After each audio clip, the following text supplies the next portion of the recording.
Hello, Kindred Longevity Lifestyle Designers. This is Zach here with secretsoflongevity.com as well as martin-kilgour.com. It is Q&A on Sunday, and I have a few questions from some friends. And the first one's from Necrowitch on YouTube, and she's asking about a friend of hers who's experiencing some issues, specifically a form of cancer and a B12 deficiency. And she was just wondering about the best type of animal product to use in this situation. And I definitely say that that's a really tricky thing, and I'm definitely not a doctor. There's so many different philosophies out there. I'm not even 100% certain on what is the best one, or even if there is one best option. But I would have to say that the Hippocrates Health Institute's diet, from what I've seen, has had the most success with treating and healing people with that issue wherever it's taking place in the body. And the best thing, as one single thing they could do, is involving sprouting both wheatgrass, pea greens, and buckwheat and sunflower greens. Not so much the buckwheat, but specifically the pea sprouts and the wheatgrass are going to be the two most effective foods you can add in that have very powerful cancer-fighting properties, and that would also be very cost-effective because you're also mentioning that this person is a bit strapped for cash. And as in regards to the B12 issue, I wouldn't recommend animal products for this situation. Now, I personally know some people that have worked with this disease by doing a high animal product diet. However, I've not seen as good as results as following a strictly plant-based diet that can have. I'm also suspect that if someone's eating a high sugar, more processed type diet, and they switch to one of like grass-fed animal products, both meat and dairy and eggs and everything, and they've suddenly increased that if they were being a vegetarian that was more junk food based, I think the benefits and possibly the elimination of cancer was more due to what they let go of rather than the introduction of animal products. Now, what I've seen with the Hippocrates Health Institute is that their plant-based diet protocol is definitely the one that gets the most results. So if she is wanting to add animal products in, I'd be very hesitant to recommend anything, and that's her own personal choice if she has to do something. The worst thing she can put in her body right now is probably fish, especially if she wants to eat it raw, because there's no way you can get fresh fish, and specifically where you're at in Texas, if you're thinking of coastal fish, because omega-3 fats in fish go rancid very quickly unless you're literally eating it within hours of getting it out of the water. Omega-3 fats are going to go rancid, and that fish smell, the common fish smell is actually the rancidity of the oils.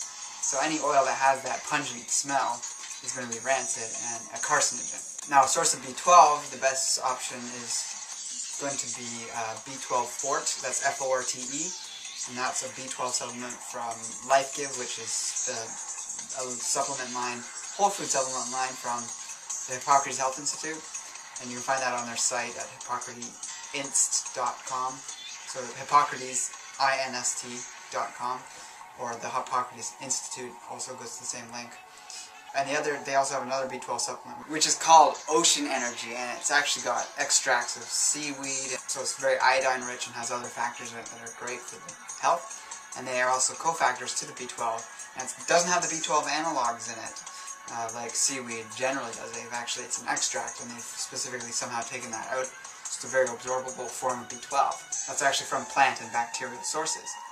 Now, the other question here, or the next one rather, is from Starflower, who's asking, she's taking betaine hydrochloric acid, which is helping her digestion and health conditions, and will this make her blood acidic?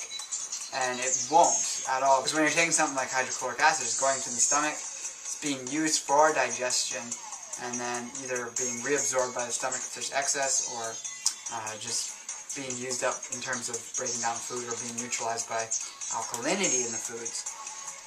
So when you eat an acidic food, it's not necessarily always going to be acidifying the body. So you can eat lemon, for example, and it's very acidic, or citrus, except It's the after process, once it's been processed by the digestion, where it has an acidic or alkaline effect, and that has to do with the mineral content of the food. And yes, you can certainly take too much of something like hydrochloric acid, and it would probably have a negative effect. I don't know if it would specifically make the blood acidic. I would definitely keep in mind that it is a temporary thing that you're taking until your body can start creating its own, so you don't want to become dependent on it like a crutch. And a great way to increase your body's natural ability to create hydrochloric acid is to juice the rinds of lemons, and that will naturally increase hydrochloric acid production. Now our last question is from Serene141, and they have a multifaceted question. And he's commenting that I've said that eating some cooked grain is a good idea rather than loading up on proteins and fats. And I have actually mentioned something along those lines, although I have said, as opposed to eating too many fats, it's a good idea to eat some cooked grains if you're having trouble doing a complete 100% raw diet. But it's not a bad thing at all to eat a lot of protein, depending on the source. So it's not a matter of eating too much fat and protein, it's a matter of eating too much fat, because fat's really slowing down all the various processes of the body. It's coating the cells and heart, making it difficult for the exchange of various nutrients and oxygen between cells and the bloodstream. Just seems to basically clog everything up. And this can be seen in live blood cell analysis when there's sort of like a rouleau effect where red blood cells start sticking together, and they obviously don't work at their optimal because there's just too much stickiness throughout the body. So yeah, the reason to eat some cooked grains, if you're choosing to do that, is for the purpose of not having too much fat and having another source of carbohydrates that's not sweet fruit, which is just too high in simple sugars and fructose. And then the next factor in the question was, so is it okay to mix the grains with salad or eat them with other raw dishes? And yes, it is if it's a carbohydrate-based dish, so a salad that is just greens and using a little bit of olive oil or some other cold-pressed oil could be okay if your body can handle that.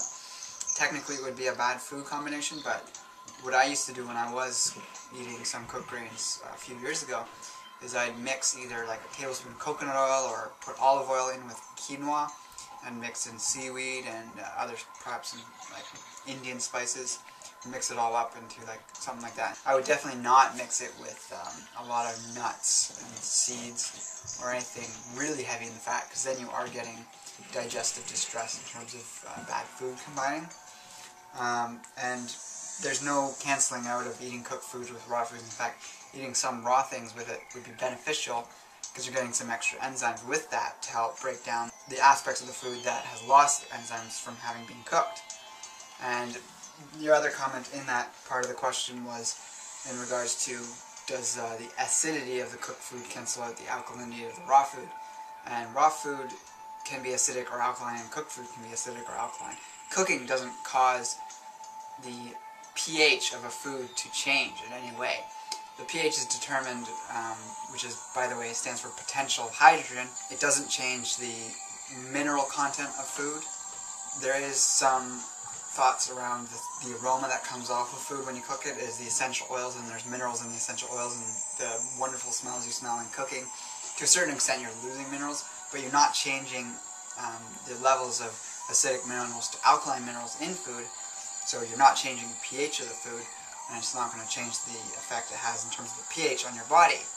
The negative effects of cooked food are going to be from the things lost from the food, which is going to be very few vitamins are actually destroyed by heat, but of course there are a few, and you can be losing those. You can be losing the oxygen in the food. You're going to be losing some plant phytochemicals like antioxidants and other things.